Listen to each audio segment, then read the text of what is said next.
Hey guys, today I'm going to take you through the journey that took me about a day and a half to make this finished quilt top right here. Hey guys, I'm Kristen with ICStarsQuilting.com. Thank you for watching this video. Please give it a thumbs up if you like it. And if you have any questions, make sure you share them down in the comments down below and I will get back with you. Now, the only things that I used for this quilt top were a set of 10-inch layer cakes, 20 of them to be exact. And I also used some yardage fabric, but this quilt top came together really, really fast. Technically, I could finish this quilt top in about a day's time and it would be really, really easy. And I'm probably gonna go ahead and give these a good press because they have been rolled up so tight. Here I have my stack of all of my beautiful pre-cut 10-inch pieces, and then I have the stack of all of the 10-inch pieces that I cut with the background fabric, the speckly fabric. So I've got one in each stack. I'm gonna push those just slightly out of the way. So I'm gonna grab one piece from each pile, and I'm going to put my fabrics right sides together and line up the sides to where they are exactly right. Make sure that you evenly distribute your fabric. Make sure they line up on top of each other right. And then I'm gonna take my nice big 24-inch ruler because that's really handy right here. And I'm going to use this tool right here. This is a friction pen, okay? This is my favorite pen. Let me do it this way so you can see it.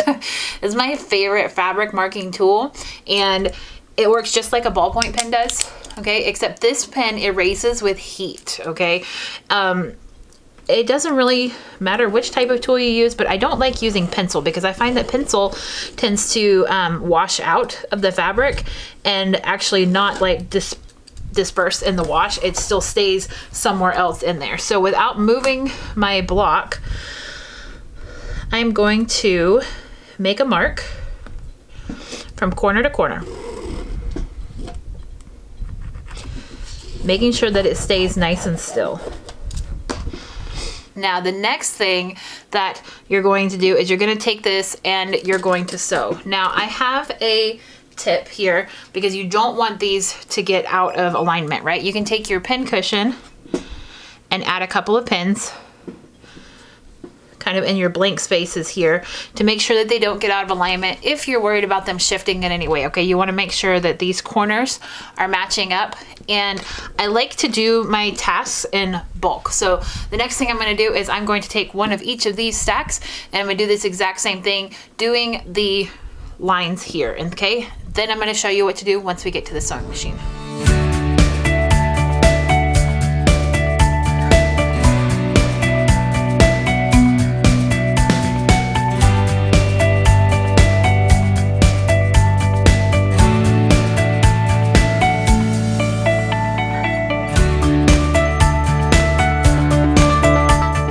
Okay, now that all of my pieces are cut, what I'm going to do is, again, make sure this doesn't move or shift in any way.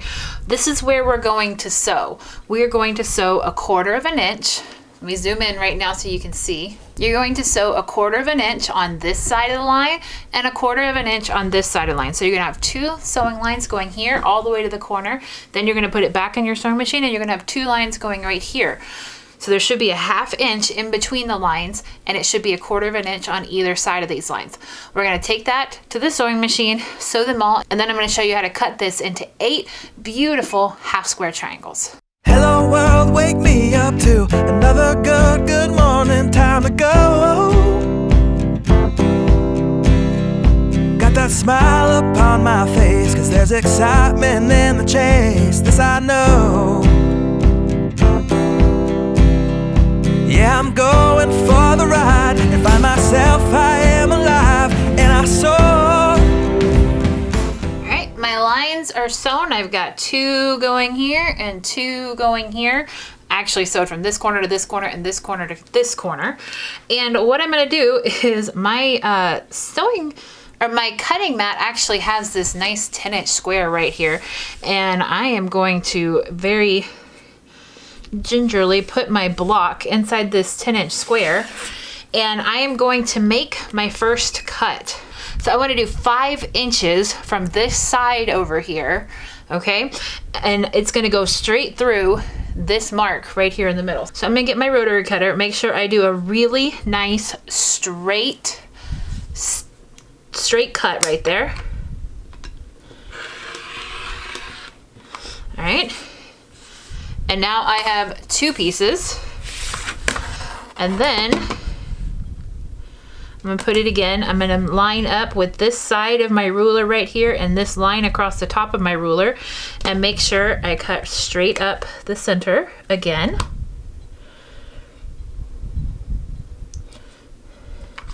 Right at 5 inches. And do the same thing here. There's a lot of cutting here, but it's gonna be awesome in just a few minutes when you see how many half square triangles can you get from your 10-inch piece of fabric.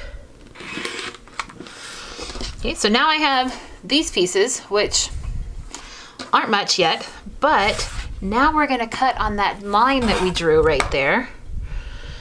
And I have a nice straight line in my friction pen. And look, voila. Right there is a beautiful half square triangle. Here's another half square triangle. I'm gonna go ahead and cut through these and we will have 8 half square triangles to work with.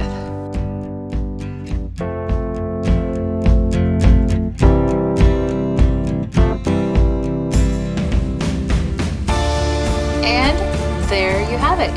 So, I'm gonna tell you, I typically do not go to my iron and press all of these until I have done my entire stack and cut them. Like I said, I batch my attach, so I draw on all of them, then I sew on all of them, and then I cut on all of them. That way, I'm not running around my sewing room back and forth, back and forth. I'm just doing one task and doing one task easily. So I will take this and I will press them after I have all of my other pieces done.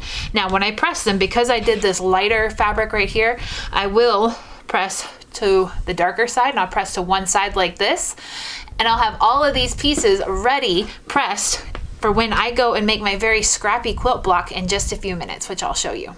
So you may have heard me talk about this before, but I have to share one more time. This product right here is called Flatter, and I use it every single time I am pressing, okay? I use it because the name, it says what it does, okay? It makes your seams nice and flat. It makes your fabric nice and flat.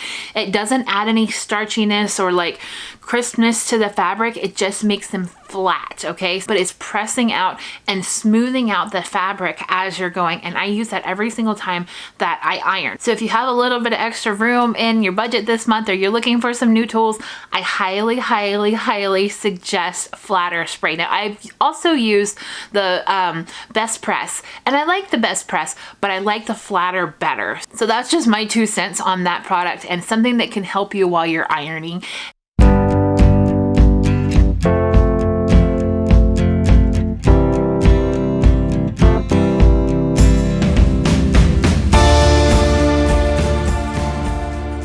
It's worth mentioning as well that, you know, while I was working on this project and while I got all of the blocks really, really pretty, I didn't care so much as where the colors went, because I really, really wanted that scrappy look. And I think the background white with the kind of the speckled black dots is going to be what ties this whole quilt together. So I want to give you a little bit of insight on what it is to chain piece, which is what I'm doing in this skill right here, where you're seeing me do all of these pieces together one at a time, and you see that big like hole in between the pieces, right in between the rows. That's called chain piecing, okay? Now I'm gonna put a link right up top, across the top of the screen, for my chain piecing video. The next step that you'll want to take after the chain piecing video is the nesting your seams video, and that will show you how to get those perfect corners that line up in that nice little cross every single time. And it's such a good feeling when you have your quilt looking like the way that you want it to, and you're proud about the piecing, the way that it matches up.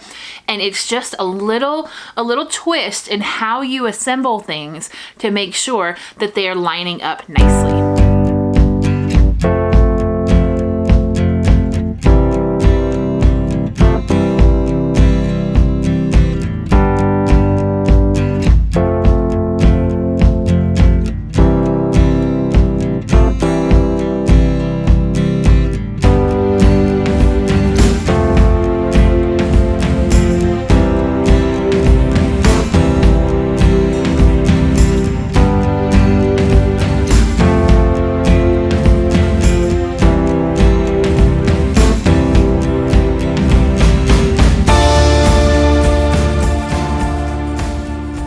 Also, this is what the actual block looks like, okay, when assembled, is this piece right here.